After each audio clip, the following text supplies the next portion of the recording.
Saturday, near San Diego, came word of a tragedy that in many ways felt like some of our society's worst aspects into one horrific event. You had a mass shooting. You were targeting people in prayer at a house of worship, and you had a white supremacist who was pulling the trigger. Well, it happened as congregants gathered to celebrate Passover and Shabbat at the Poway Synagogue in Southern California. One woman was killed, 3 others injured. The gunman, a 19-year-old, reportedly wrote a manifesto with references to white supremacy and praising the shootings at a synagogue in Pittsburgh, as well as a mosque in New Zealand.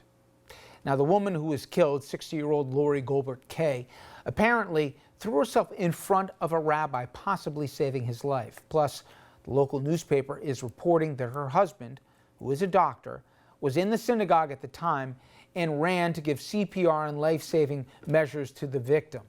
After he started CPR, he realized the woman he was trying to save was his wife. He then fainted. Now, as the mourning and the questions continue there, we are reminded of what feels like a rising number of attacks on places of worship and the people killed there. Christians murdered last week at churches in Sri Lanka. 3 black churches burned in Louisiana this month.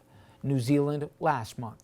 The Tree of Life Synagogue in Pittsburgh just 6 months ago, among others and others.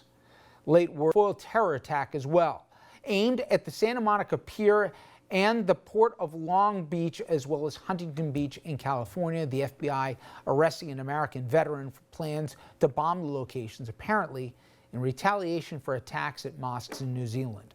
There are some reports that he was targeting a white supremacist rally scheduled for yesterday in Long Beach. The suspect, a recent convert to Islam, would express support for the Islamic State. This, as the frightening trends continue, both hate crimes and anti-Semitism, without a doubt, on the rise in America.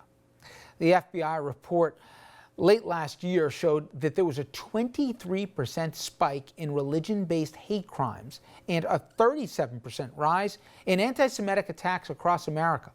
And while it's easy to either associate or dismiss those increases to the rise of Donald Trump, it should be noted that a Washington Post study found a jaw-dropping 226% increase in hate crimes in counties that hosted a Trump rally during the 2016 campaign.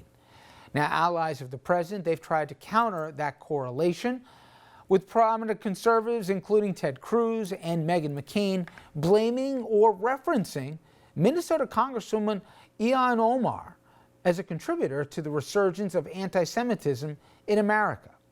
So for more, we now turn to Georgetown University law professor Frederick Lawrence.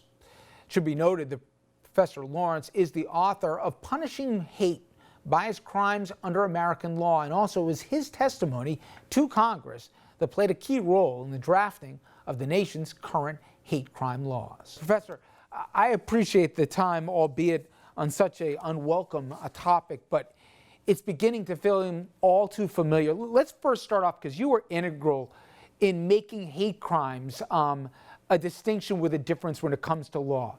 This wasn't some guy who just shot someone on a street corner. He targeted a population, and he did it for a reason. Explain how this is different from just a regular crime, why it's a hate crime. Hate crimes are different, Rich, for 3 different reasons. One is the impact even on the individual victims is different. These are people who weren't just victimized because of where they were or what they were doing, but because of who they are. It's a kind of spirit murdering. If you think about somebody bumping into you by accident as opposed to bumping into you on purpose, that's a very small example. Now take it all the way up to the level of acts of violence because somebody's stealing your wallet, as opposed to somebody with an act of violence because of your religion, because of your race. So it hits you individually in a very different way. But that's only one way in which hate crimes are different. Hate crimes also affect the entire target community. I can tell you that there are synagogues all over this country that will be feeling differently this coming Shabbat because of what happened in San Diego. People who've never even been to San Diego and who couldn't find that congregation on a map feel as if they themselves have been victims. Not just that they feel sorry for the victims, but they themselves were victims. So there's a target community harm as well. And then finally, and the one that we're all talking about now, is that the entire society in a multicultural society like ours is affected differently because there's a tear along those lines that connect us or sometimes tragically divide us.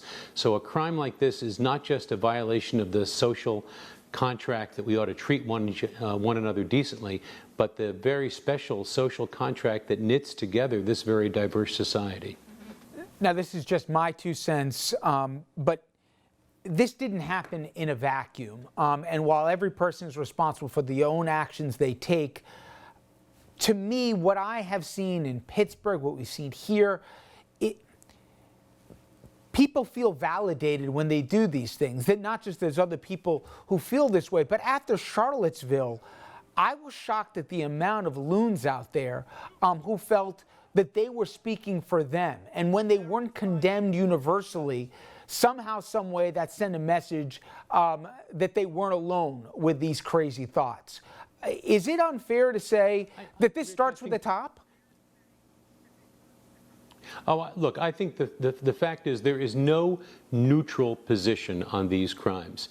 To say nothing is tacitly to refrain from condemning. It requires the strongest, clearest kind of condemnation, and not just condemnation that a bad thing happened, but identification for what it is. You alluded earlier to the involvement I had in hate crime law. Part of it is the significance of labeling something as a hate crime, labeling what it is and labeling the cause of it. The fact is that the vast majority of deaths from acts of hate crimes in this country come from what I would call domestic terrorism from white nationalism right now. So that's not the only cause, but it's the major cause, and it has to be identified and it has to be labeled. It's interesting to me that the person allegedly the cause in San Diego connects himself with Pittsburgh, connects himself with New Zealand. So he sees it as a whole pattern, and there's a reason for that. He would otherwise, in a pre-social media world, he might just be kind of a loner off on his own. Instead, he feels like he's part of a whole community. So it is critically important for everyone, but as you say, from the top on down, to roundly identify it for what it is and criticize it without qualification. And to me, at least, I know we're at a certain point in society where people believe they can say things without consequence. The more shocking, the more followers you'll get or whatever else. But it wasn't just Charlottesville where there were quote-unquote good people on both sides. It's labeling an entire continent as full of S-hole people, that if they are brown and south of the border, they're murderers and rapists. It's not just stray phrases. It's that the Steve Kings of the world from Iowa and the rest all of a sudden feel that they're not alone in the corner of a room, that there's other people who feel like them. And I've had a hard time communicating maybe, but to me there is a real danger when you are given a microphone and people listen to you and you say these reckless things. You can't turn around later and say, oh, I condemn the actions in San Diego. I'm sure no one wanted that to happen, but nonetheless, somebody lit the flame here. Well, and look, and I also think that it's incumbent upon all, and I would say the President of the United States ought to say that no one should be doing this who thinks he's a supporter of mine. He ought to make it as clear as possible because he speaks to a lot of people and a lot of people listen to him. And I think it's a very important opportunity for him to say loud and clear, this is not in my name. I disassociate myself from this completely. Not disassociate's not strong enough. I condemn it in unqualified terms. Finally, Professor, you get this sinking suspicion that we have the copycat nature of this, the attention that's been paid to this as well. Clearly, people are watching 24-hour news channels, and they're going on sites here where they're being, if not emboldened. To that end, give me some reason why I shouldn't think this is going to get worse before it gets better. Well, I don't know about worse, but I don't think it's over, if that's your question. I think the problem is through social media, through all the ways in which people feel connected, knit together in this kind of a sick antisocial network, there's every reason to think that there will be more of this. And it stops when people of good faith make clear that whether they're liberal or conservative, young or old, Democrat or Republican, there is a place where a civilized society draws the line. And it's not just acts of violence. Obviously, we all condemn acts of violence. Hate crimes represents a tear in the very fabric of this country. And that's why we feel it the way we do. That's why you and I are talking about this. There were a lot of crimes in this country over the past week. We're not talking about those. It's not that they aren't tragic as well. There's something different about this. We feel a tear right along the lines in our society. And if we don't address that and address that firmly and uniformly and quickly, then I think it gets worse before it gets better. Professor Frederick Lawrence, I really appreciate a few minutes. Thank you so much. Good being with you, Rich. All right, everyone, when we come back, an issue obviously of national consequence, but particularly in our viewing areas. I'm talking about the measles outbreak. As the U.S. hits another unwanted record, lawmakers taking a new approach to try to fight back, and that's targeting the religious exemptions behind so many people opting out of vaccines and opting the nation into this new epidemic.